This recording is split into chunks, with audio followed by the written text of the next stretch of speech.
존 맥스웰이라는 분이 신뢰의 법칙이라는 책을 쓰셨습니다. 거기에 나온 이야기입니다. 큰 도시에 도착한 여행객이요, 도시의 입구를 지나가다가 노인 한 분을 만나게 됩니다. 그래서 묻습니다. 이 도시의 인심은 어떻습니까? 라고요. 노인이 되묻습니다. 당신 여기 오기 전에 있었던 도시에 그들의 인심은 어떠쇼 했더니요, 이 여행객 아이고 말도 마십시오.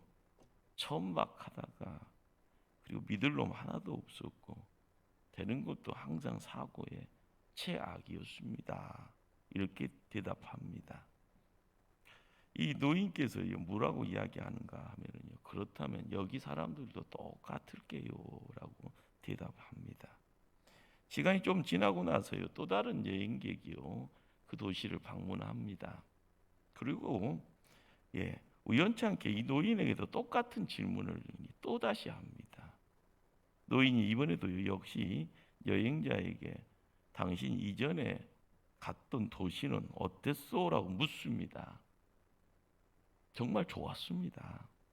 만나는 사람들이 정직하고 성실하고요, 마음도 얼마나 너그러운지 몰라서 항상 어려움 없이 편하게 있다고 왔습니다.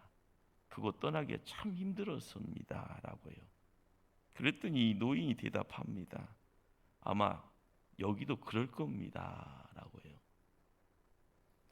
인간은 자기 자신을 통해서 남을 보게 됩니다. 일종의 이것을 이제 심리학적인 단어는 자기 투사라는 그런 단어를 씁니다. 자기를 존중할 줄 아는 사람은 남도 존중받아야만 알고 존중합니다. 자신을 배려할 줄 아는 사람은 다른 사람도 정이 많다고 느끼면서 정중하게 상대를 대합니다. 그러나 자기를 비하하고 자기에 대한 존경심 없는 사람은요, 사람 아닌 짐승도 압니다. 그러기에 사람은요, 삐딱하게 볼 수밖에 없고요, 받은 대로 준다라는 그런 어떤 내용들이 바로 우리의 삶의 자리에 넘쳐납니다. 누구에게나요, 심리적인 방어 기제가 있습니다. 방어 기제요. 우리가 반응하는 이런 것들을 심리학적인 단어로 방어 기제 이런 말을 씁니다. 자기를 보호하기 위함이다라는 거죠.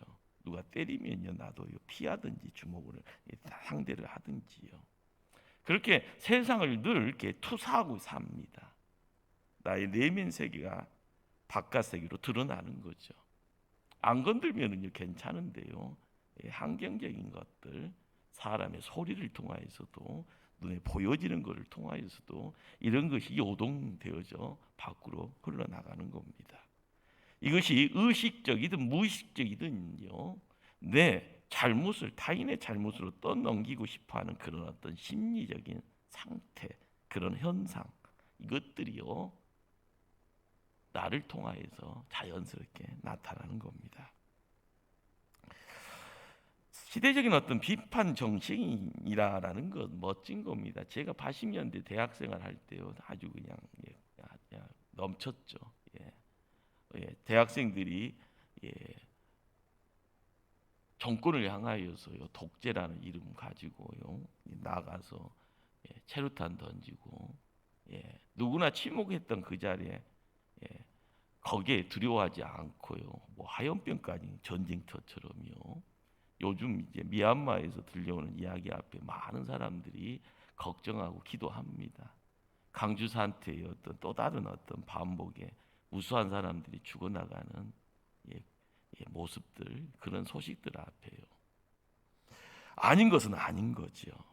비판 정신, 개인적인 성숙을 위해서는요, 철저하게 자기 자신을 처복종시키는 것, 이것이 세상 학문적인 이야기로는 비판 정신입니다.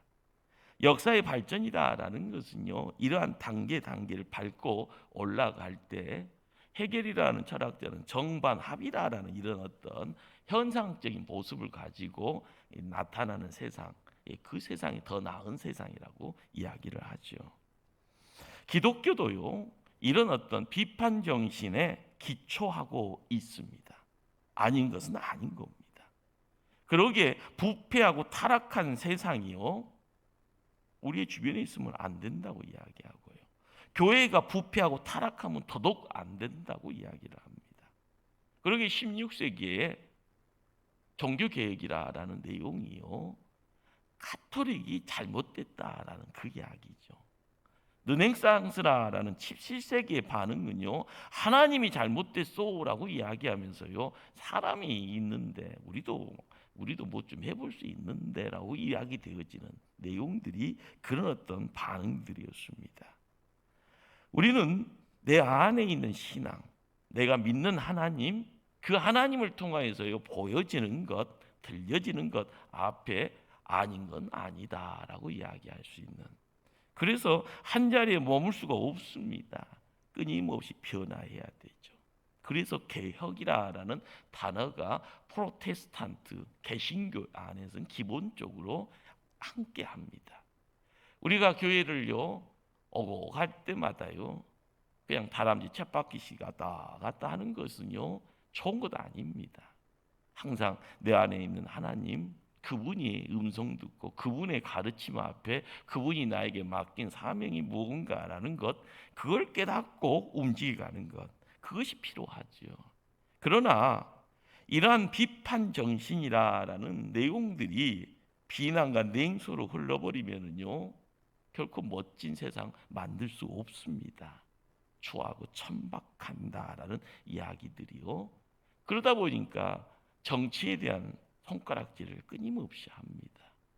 정당에 있는 사람들을요 정치꾼이다라는 말을 가지고 이 시대의 젊은이들이 또 아닌 소리들을 끊임없이 내놓습니다. 우리가 알아가는 세상들, 그러나 어느 한순간 너무 쉽게 또 비난하고 있고 너무 쉽게 조롱하고 있고 너무 쉽게 비아냥거리는 모습들이 우리의 주변에, 그리고 우리의 모습일 수도 있습니다. 바로 밖에 있는 문제나 내 스스로의 판단이나 이런 것들이 균형이 잡히지 아니하면은요 그때부터는 큰 문제가 발생되는 거죠. 그 문제가 내 안에서도요 밖에서도요. 우리는 항상 밖의 문제만 가지고 이야기할 때가 많습니다. 나한테도 문제가 있는 것을 깨닫지 못합니다. 비판이라는 사전적인 의미는요 사물의 옳고 그름을 가리어 판단하거나 밝히는 것, 이런 말을 가지고 의미가 있습니다. 그러나 비판과 비난은 전혀 다른 내용입니다. 비난은요 남의 잘못이나 결점을 책 잡아서 나쁘게 말하는 것. 다섯이 잘못되어 있는데 이 사람은 열이 잘못됐다고요 더하기를 해버리면 이것이 이제 어떻게 보면은요 비난이 되어지는 겁니다. 더 나아가서의 사실과 맞지 않게 터무니없이 헐뜯는 것. 그래서 오늘 말씀, 예수님이 하신 말씀이 어떤 의미입니까? 비판하지 말라고 말씀합니다. 비판을 받지 아니하려거든 비판하지 말라. 예. 그런데 여기서 비판이라는 이 단어가 무슨 말인가 하면은요, 예수님이 이 비판이라는 것은 우리가 이야기하는 비난의 색깔이 더 농후합니다. 예수님 또한 시대적인 비판하셨습니다. 잘못된 것은 잘못됐다고요. 판을 엎어버리잖아요. 그리고요 화려하게 꾸미고 있는 제사장을 바라보고요 해치다 무덤하면서요 속에 뭐가 있는 것처럼요 날카롭게 질책합니다. 요즘식으로 이야기하면요 SS 욕까지 하고 있는 모습이 예수님입니다. 자, 그런데 여기서 이야기하는 이 내용은요 팩트를 가지고 찾아가는 예수님의 발걸음, 그리고 예수님의 예침입니다. 그런데 우리는 남을 조롱하고 남을 심판하고 남을 정죄한다라는 이 내용 속에서 이야기되어지는 그 내용이요 비판과 비난의 그런 경계선상에서 우리가 잘못 판단하면은 비판이 비난으로 옮겨져 있는 것을 깨닫지 못할 때가 많습니다. 3절의 말씀을 제가 읽습니다. 어찌하여 형제 눈 속에 있는 티는 보고 내 눈 속에 있는 들보는 깨닫지 못하느냐. 비난의 대상이 누군가 봤더니요, 형제입니다. 형제는 누구일까요? 가까이 있는 사람입니다. 멀리 있는 사람이 아니죠. 가까이 있는 사람. 나와 항상 일면식이 있고요. 항상 친하지는 않더라도요, 누구 하면은 알 수 있는 사람.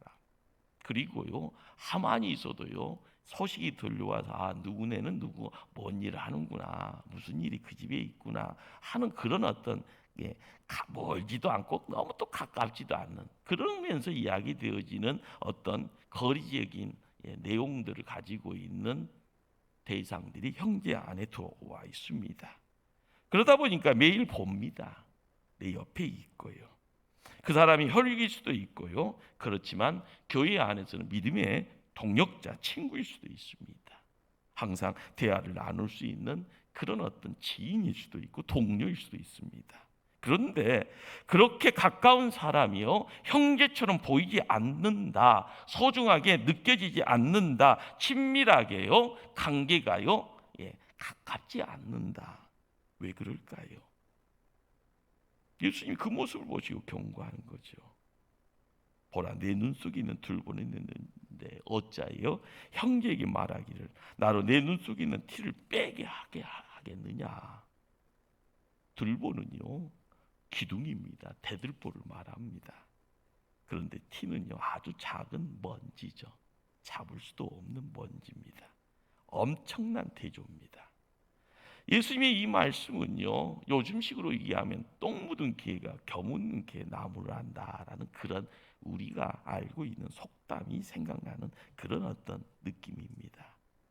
내게 더 큰 흠이 있는데 작은 흠이 있는 사람을 흉보고 꾸짖는다라는 거. 먼저 들보, 먼저 볼 줄 알아야 되는데 그렇지 못하는 겁니다. 우리가 항상 성도가 하나님 앞에 나갈 때요, 주변의 모습들을 봅니다. 그리고 기도의 자리를 찾아갈 때 슬픔의 내용 가지고 함께 울어주고요. 그의 어려움 속에서 내가 감당할 수 있는 것이 있으면 찾아가서 조금이라도 버팀목이 되기를 원하는 것. 이것이 성도죠. 그런데 분명히 비판이라는 이름 가지고요, 아닌 것은 아닌다라고 이야기하고요, 잘못 자리 잡고 있으면 그걸 옮기려고 힘쓰는 그런 모습들, 거기에 우리는 성숙한 성도의 모습, 교회가 붕대어 갈 수 있는 모습, 사회가 발전할 수 있는 그런 어떤 모습들이 함께 숨겨져 있음을 우리는 알아야 됩니다. 대충 되는 대로 누군가가 알아서 하겠지라는 그런 것 아닙니다. 문제는요, 누군가가 알아서 하겠지 하는 가운데 나도 모르게요, 비난과 조롱과 비아냥거리는 모습이 나도 모르게 자리 잡게 되는 겁니다. 이것이 내 삶, 내 생각, 내 정서가 나도 모르게 병들어가고 있다는 표식이 됩니다.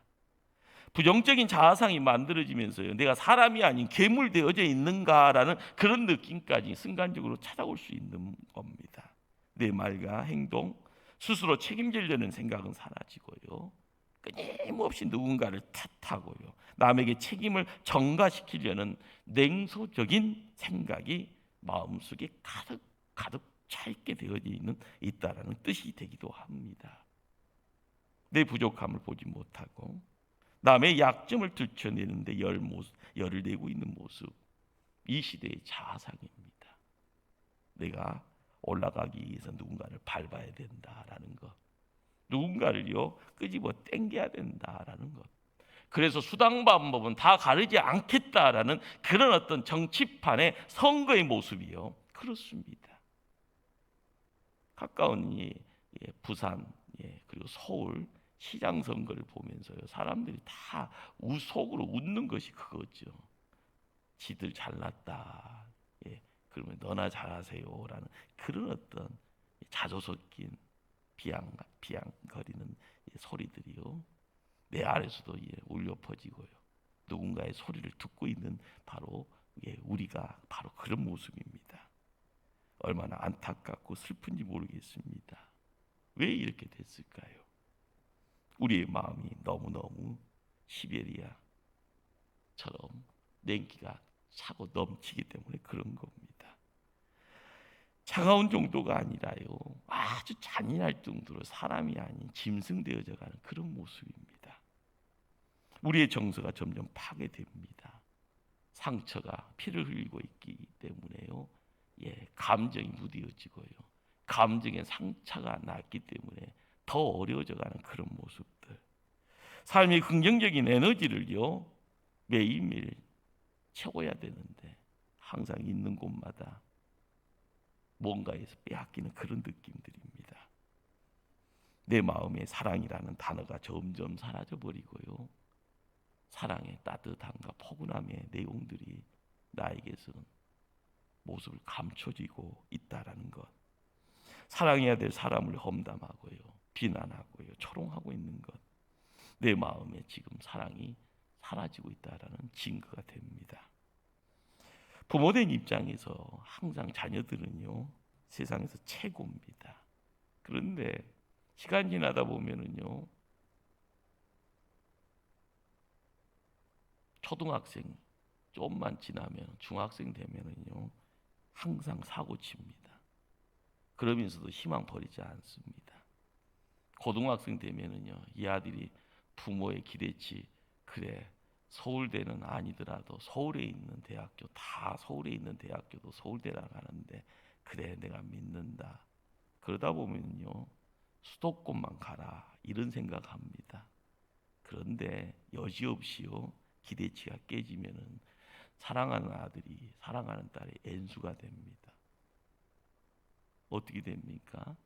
아무 데나 가도 감사다. 그러다가 시간 지나다 보면은요 장가를 잘 가야 되는데, 시집 잘 가야 되는데, 그러다가 직장에 문제 놓고 기도하면은 이 아들이 여기 갔다, 이 딸이 또 저기 갔다 할 때마다 불안불안합니다. 우리가 느끼는 것이 뭔가요? 자식을 바라보는 마음이 그렇습니다. 자식 비난하는 부모 있습니까? 없죠. 자식 잘못되는 가운데 아파하지만은요, 그 아픔 때문에 그 아픔을 자식에게 전가시키는 못된 부모는 찾아보기 어렵습니다. 끊임없이요 자녀들을 향하여 충고합니다. 자녀들은요 그거 듣기 싫다고 귀를 막지 않습니까?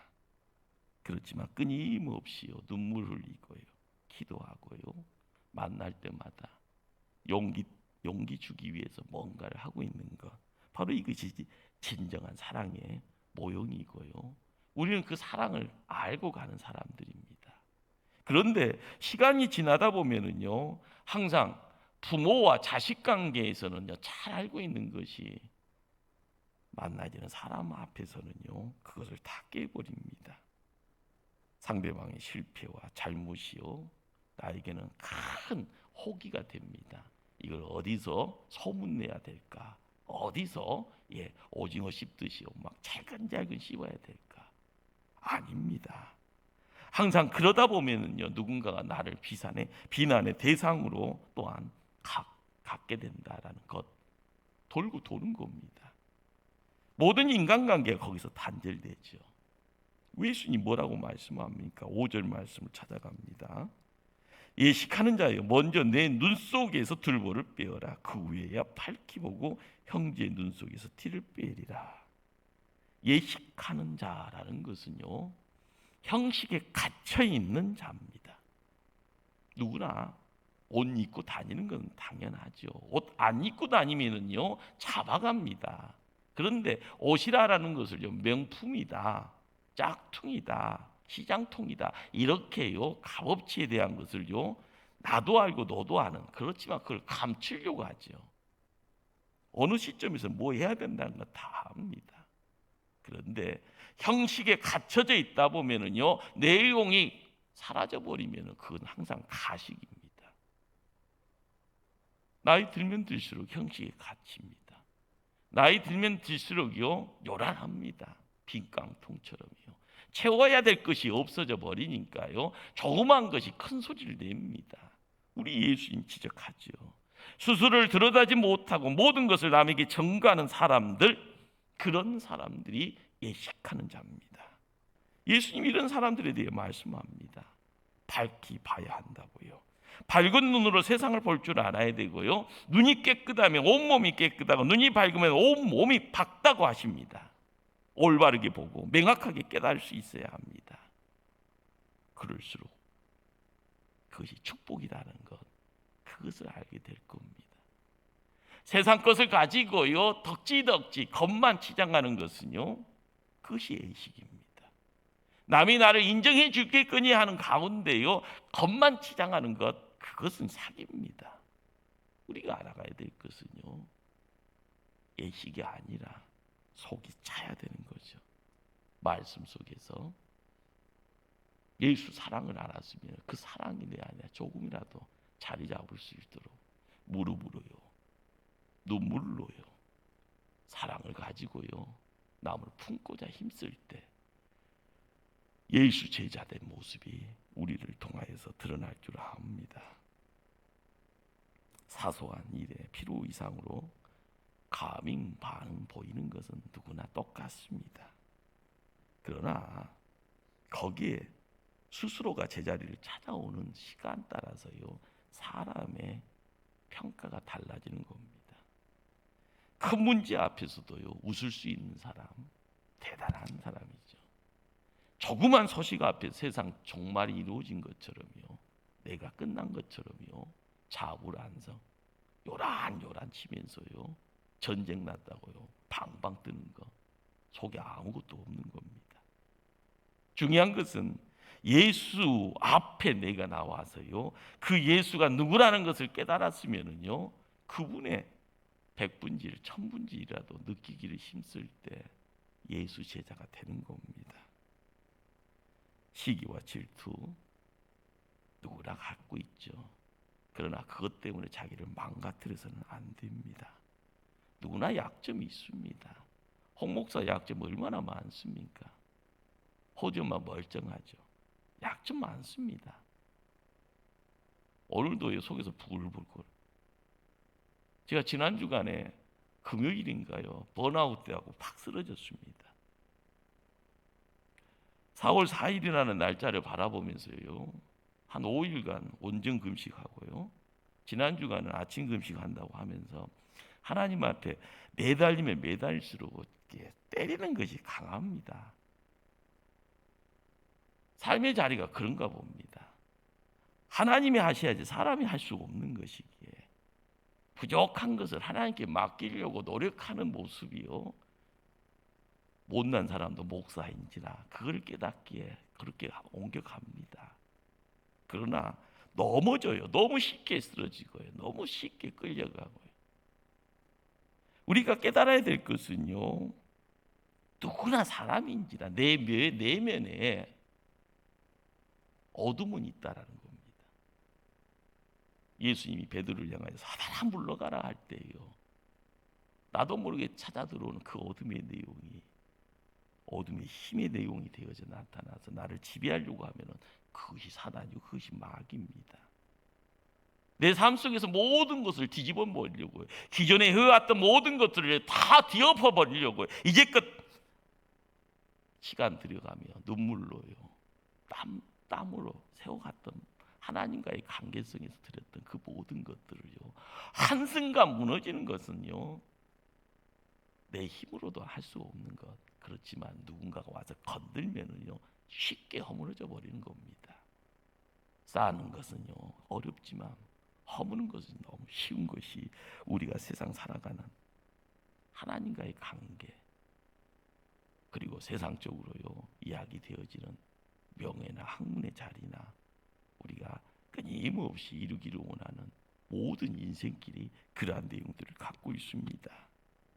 내 안에 어둠의 내용이 있습니다. 이것 때문에 끊임없이 나의 못난 모습들이 드러납니다. 그 못남의 모습이요 감추려고 하면 할수록이요 예식의 모습이 드러나고요 거짓말이 드러나고요 가식적인 행동이 드러나고요 끊임없이요 남에게 상처 주는 이야기들이 만들어지는 겁니다. 우리는 피해자고요 동시에 가해자입니다. 내가 항상 피해자인 것처럼 착각하지 마십시오. 나는 누군가에게 가해자가 될 수 있습니다. 우리들 한 명 한 사람이 누군가를 높일 수도 있고 누군가를 가차없이요 땅바닥에 내팽길 수도 있는 그런 존재입니다. 교회가 사랑이 넘쳐가면, 은혜가 넘쳐가면 누구나 높여집니다. 그러나 은혜가 사라지면은요, 인간적인 모습만 드러나고 거기에 말씀도 사라지고 은혜도 사라지면은요, 어둠이 찾아와 왕노도 타는 겁니다. 우리가 무슨 판단을 하거든, 어떤 태도를 갖고 있느냐, 거기에 예수 그리스도가 나의 구세주임을 고백할 때마다 우리는 이 시대의 또 다른 한 단계를 넘어설 때 우리는 하나님의 힘 있는 일꾼 되어져 날 줄 압니다. 중요한 것이 뭘까요? 나를 지키는 거죠. 하나님 편에 나를 지키는 것. 내 안에 샬롬의 상태가 유지되는 것. 내 안에 십자가가 세워져요. 내가 평안을 누리고 있음을요 고백하는 그런 모습들. 내 안에서요 내 자신이 평화를 누리지 못하면은요 결코 남하고요 평화 누릴 수 없습니다. 내 자신이 나에게 화해하지 못하면은 이 세상 누구하고도 화해하기 어렵습니다. 불가능합니다. 자신과의 화해가 세상과의 화해를 이어간다는 것, 이것은요 철칙입니다. 우리가 진정 내 안에 평화를 누리기 위해서는요 내 힘으로 할 수 없게 누군가가 나를 안아줘야 되고요, 나를 이끌어줘야 되고요, 내 안에서 속삭여 주실 때 그 소리 앞에서 회복의 역사가 시작이 되는 겁니다. 누군가가 내 상처를 만져줍니다. 못난 존재에게 그 상처 만져주실 때 사람이 아니라 주님이 만져주시면 하늘의 것이 차고 넘쳐질 때 회복은 자연스럽게 있어집니다. 우리는 끊임없이 울부짖습니다. 손에 쥐지 못해도요 울부짖 거예요. 그것을 잡기 위해서 싸우다가 피 흘리면서도요 신음하고 울부짖습니다. 머릿속에 있어도 그걸 찾기 위해서 울부짖습니다. 끊임없이 짐승 아닌 짐승이 내 안에서요 뭔가를 찾고 있고요, 그 찾음의 내용이 울부짖음의 내용이 되어서 나타납니다. 우리는 내 안에서 진정한 회복을 맡기기 위해서는요 십자가에서 나를 향하여 피 흘리시고요, 나를 향하여 울고 계신 그분이 나를 깨안아 주시기를 소망해야 될 줄 압니다. 그분이 십자가에서 죽으셨고요, 그분이 빈 무덤을 박차고 나와서요 우리에게 빈 무덤의 역사가 무엇이다라는 것, 그리고 그분이 나와 함께하기를 원하신다는 것, 이것을 알아야 됩니다. 예수님이 나를 끌어안으시기를 원하실 때 사랑의 역사가 일어난다는 것, 바로 이것이 복음이고요, 이것이 신앙입니다. 주님이 품에 안긴 뒤에야 사람이 얼마나 연약한 존재를 깨닫게 됩니다. 왜 사람이 사랑받아야 하는지, 왜 하나님의 축복 가운데, 하나님의 은혜 가운데 축복받아야 될 존재인지, 바로 그분은 내 죄악과 내 어리석음까지 끊어안고 십자가에서 함께 하셨기에 내 것이 아닙니다. 하나님이 함께 하실 때 나의 더러운 것, 추한 것, 못난 것들이 다 허물어지고요, 하나님의 놀라운 사랑의 자리에 이루게 되어질 때는 이전 것보다 더 위대한 하늘의 것으로 굳세게 채워지는 그 하나님의 역사가 우리와 함께 이루어짐을 맛보게 될 줄 압니다. 예수님 우리를 안아주시려고 합니다. 안아주셨고요, 그러나 그것이 싫다고요 세상으로 발걸음 옮기려고 했던 우리들이 어리석은 자입니다. 내 눈 속에 있는 티눈이 아니라요 들보를 빼어내야 합니다. 쉬운 일 아니죠. 주님 사랑 깨닫고요 하나님의 은총의 역사 확인하게 될 때 가능한 일입니다. 그분이 와서 주인 되어질 때 내 속에 내가 주인이라는 그 힘을 상실하고 내 몸 밖으로 나갈 때 그분은 나를 다스리는 겁니다. 우리가 교회를 지켜나가면서 끊임없이 고민해야 될 것이 이겁니다. 세월이 지나면은요, 세상에 연륜도 쌓아져가지만은요, 십자가를 바라보면서 십자가와 함께 이루어지는 세월들, 거기서 세상의 힘이 아니라 십자가의 능력, 하나님의 사랑의 그 은총의 능력이 우리 삶을 새롭게 할 수 있는 바로 그 모습 앞에 우리는 기도의 자리를 지켜야 되는 겁니다. 하나님, 내 안에 어둠의 그림자 있습니다. 내 스스로가 제어하지 못하는 그것이 분노라는 이름 가지고 나를 이끌고 갑니다. 이루기를 원하는 세상적인 욕망 때문에 묶임받다 보니 나도 어둠이라는 존재가 됩니다. 다 끊어버릴 수 있도록 하늘의 평강 주시옵소서. 하늘의 사람 되도록 나에게 십자가의 사랑을 더 넘치게 이끌어 주시옵소서. 하나님이 맡겨주시면 그 사명 감당하겠나이다. 맡긴 사명 가지고 골고다 언덕 오르듯 무릎으로 오르겠나이다. 이런 입술의 고백이 있을 때 우리의 삶 속에 주의 크신 사랑이 우리의 삶 위에 넘쳐감을 깨닫게 될 줄 압니다. 우리는 다 연약합니다. 남이 나를 미워하고 싫어하면요, 나도 미워하고 싫어하는 것 바로 우리의 본성입니다. 대단한 사람만 괜찮다고요? 아닙니다. 나를 좋아하면요, 나도 좋아하게 되는 거고요. 누군가가 나를 한 대 때리면 나는 두 대 때리려고 하는 거, 똑같은 인간들, 우리의 모습이 그렇습니다. 그러나 앞서가는 자는요, 주님이 우리의 삶을 주관하신다라는 거, 그걸 느끼고 그분이 나를 끼어안아 주실 때마다 그 사랑이에요.